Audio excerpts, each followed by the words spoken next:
Hey everybody, after many requests I'm finally getting down to do a sleep system video, and this is the system I used throughout the entire trail.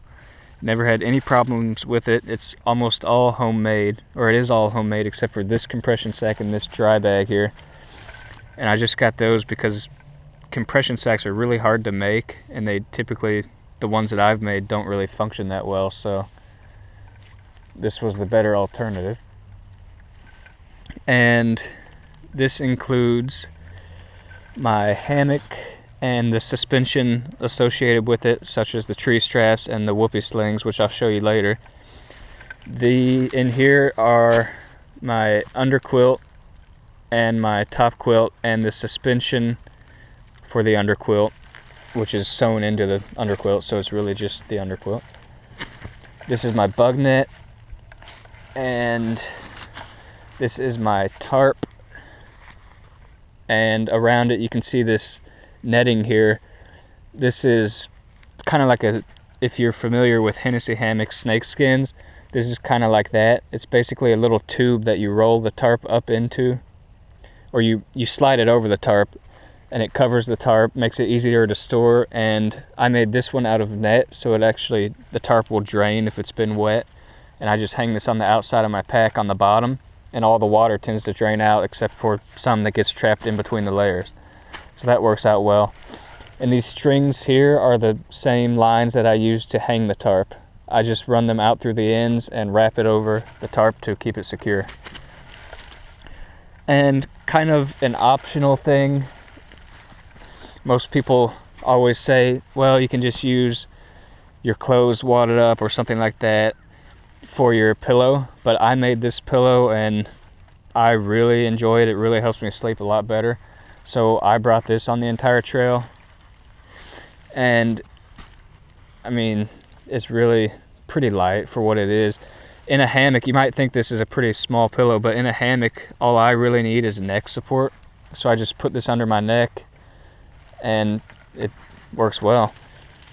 So with that, I figure I will outline the weights here real quick, and then I'll probably do like a time-lapse video of me setting it up, and then I'll go into more detail on some of the finer parts of the system after that.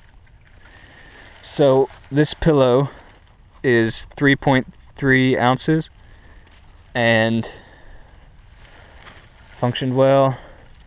I mean, as people always say, you could wad up your puffy jacket or something like that if you wanted to, but this works well for me.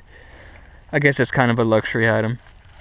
This is the tarp with all of the suspension needed for it, and this comes in at 15.6 ounces, just under a pound. Works great, has a ton of room. I used this in situations where it was raining and people wanted to get out of the rain and stop for a while, so it provided shelter for multiple people. It's been pitched as a tent. It's been pitched as my typical hammock tarp over the hammock. It's been used for a lot of things, and it's held up really well, never leaked on me. Works great. This is my hammock and the slings and the tree straps, and that's 15.1 ounces, so just under a pound as well. And this has worked great. It's a steel nylon, or not steel nylon, sorry, it's a ripstop nylon material with steel whoopee slings, but I'll go into that later. This is my bug net. It is only 2.3 ounces. I carried this the entire way. You really don't need it in the colder months, but at 2.3 ounces, what's it really matter? And my underquilt and top quilt and this compression bag all together weigh 38.4 ounces, which is 2.4 pounds. And the underquilt itself weighs 17.7 ounces, and the top quilt with this compression bag weighs 20.7 ounces. So that could definitely be lighter, but it wasn't really even a problem for me. I mean, to go lighter would require sacrificing material strength, and it would cost a lot more money as well. So this is kind of a good medium ground. So with that, I think I will move over and show you how I set up the system.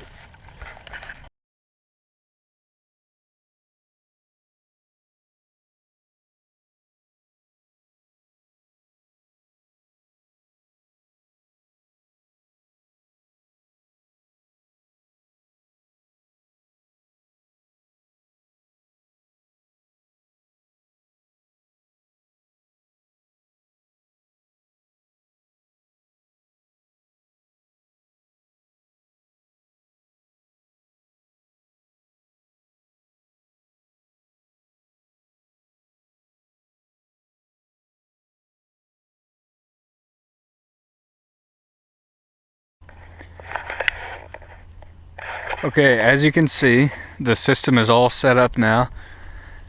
I was a little bit rusty, you can probably tell in the time lapse, but it worked out.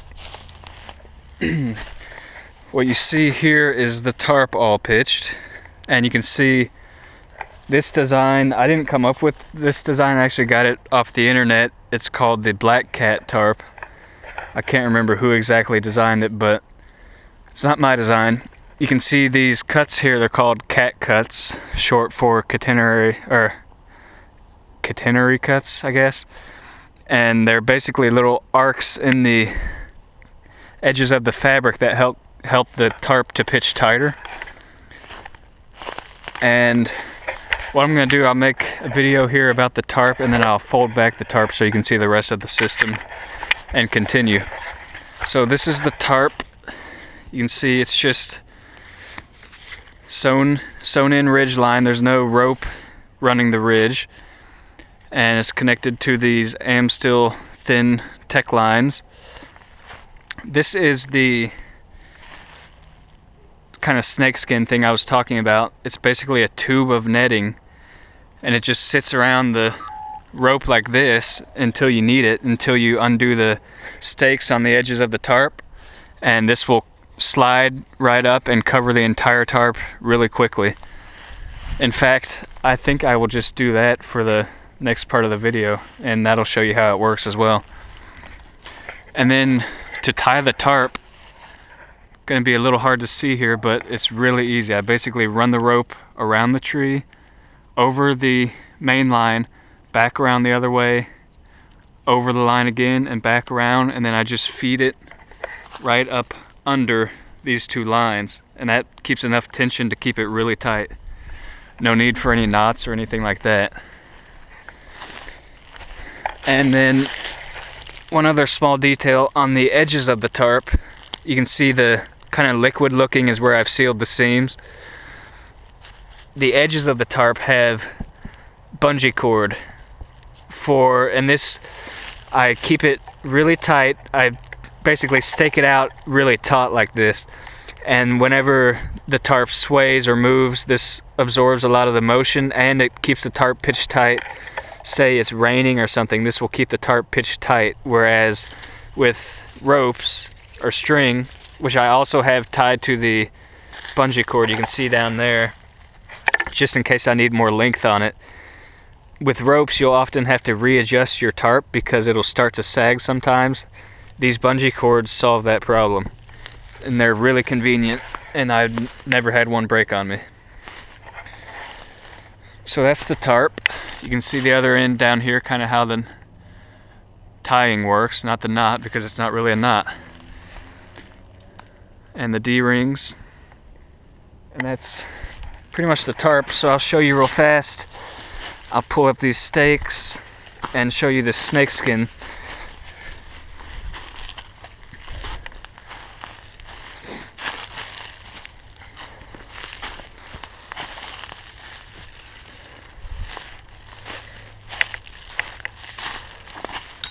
Okay, so this is how easy this is. Basically, take the snakeskin and you just keep pulling it down the tarp.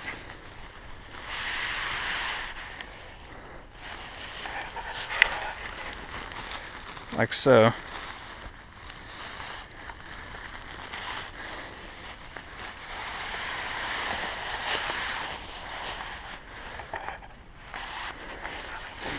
and a couple of the tarp guy lines are hanging out right here. I can't do it with one hand, but what I normally do is, well, maybe I can do it. Just fold them up. Doesn't even matter if they're knotted or anything. And just stick them right in the end there. Like that. And just keep pulling, and that's how easy it is to put this tarp up. And then to put it back on my pack, I just undo these strings here, fold it up, wrap the strings around it, and just tie it onto the bottom of my pack. Really easy.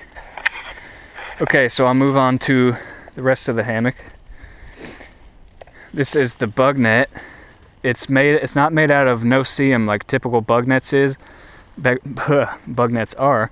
It's made out of tulle, which is a fabric you can find pretty much anywhere. Not sure how well this will show up on camera, but it's not quite no-see-um, but I never had a problem with no-see-ums getting into it.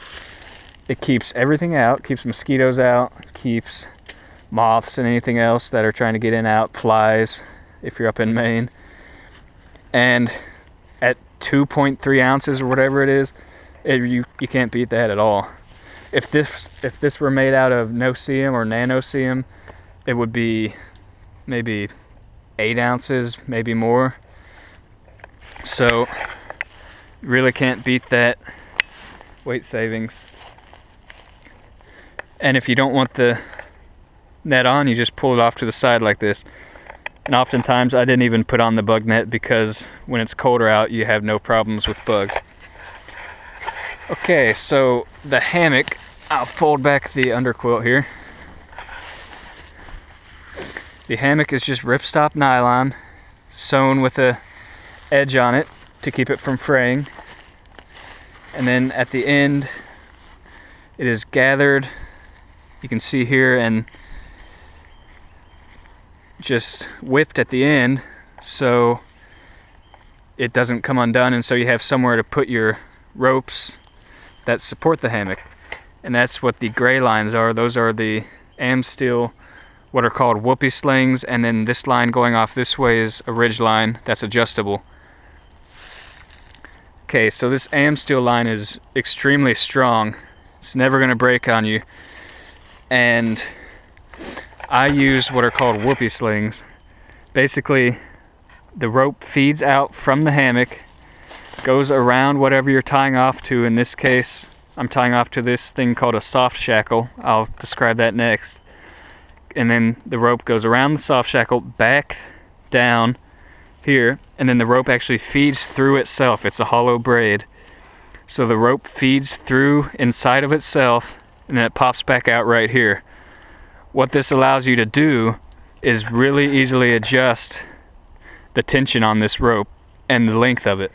So as you saw in the time lapse, I put the hammock up loose, and then I just hold right here and pull this string right here, and I can easily adjust this. It's a little bit harder to do when you have weight on the hammock, but it can be done. And so it's basically an instant adjustment, no knots needed or anything. Really nice. You can look them up online. They're called whoopee slings. And I made those, but it's an idea that's been around for a long time now. And then the ridge line here, which if you don't know, it helps the hammock to keep the exact same lay every time. So you get the same basically feel every time you go to sleep. You're not at a different level, or you're not scrunched up for some reason. This keeps the hammock consistent basically. And it provides a great place to hang stuff on, like books, headlamps, socks, clothes that you need to dry. And I made it adjustable with the same whoopee sling method, but it's really not, there's no reason to really have an adjustable ridge line. What you should do is find the length of ridge that's comfortable for you, and then just make a fixed one. It'll save weight, and I've never adjusted this thing after I found the comfortable position. Okay, hammock. The whoopee slings attach up here to what is called a soft shackle. This is basically a carabiner made out of this Amsteel rope. Whoops, sorry about that. hard to do with one hand. Let me see if I can do this here. Basically, the rope feeds through itself and tightens. It has a loop here that you can loosen if you pull on it enough. This is really hard to do. See, like that. And then as you feed the rope forward like this, it tightens around itself. So it tightens around this knot.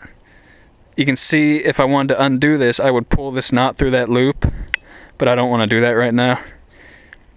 So this basically forms a really ultralight carabiner that is strong enough to support the hammock and all your weight. And that is how I attach my hammock to my tree straps here. This is a tree strap, just helps to protect the bark so you don't have that thin rope with a lot of pressure cutting into the bark. And it's just made out of some nylon straps which are sewn with a loop in the end, and then I just feed the strap through itself, through the loop in the end. And I always keep the soft shackle attached to the strap, and then I put my whoopee slings onto the soft shackle. And that's how I hang the hammock. Sorry I'm going a little bit faster, I just have a lot to cover. Okay, so now it's down to the quilts. You can see here, this is my top quilt. This is the foot end, and I cinch this up when it gets colder to keep my feet nice and warm. And just the top end, nothing to it. 900 filled down, really warm, super comfortable.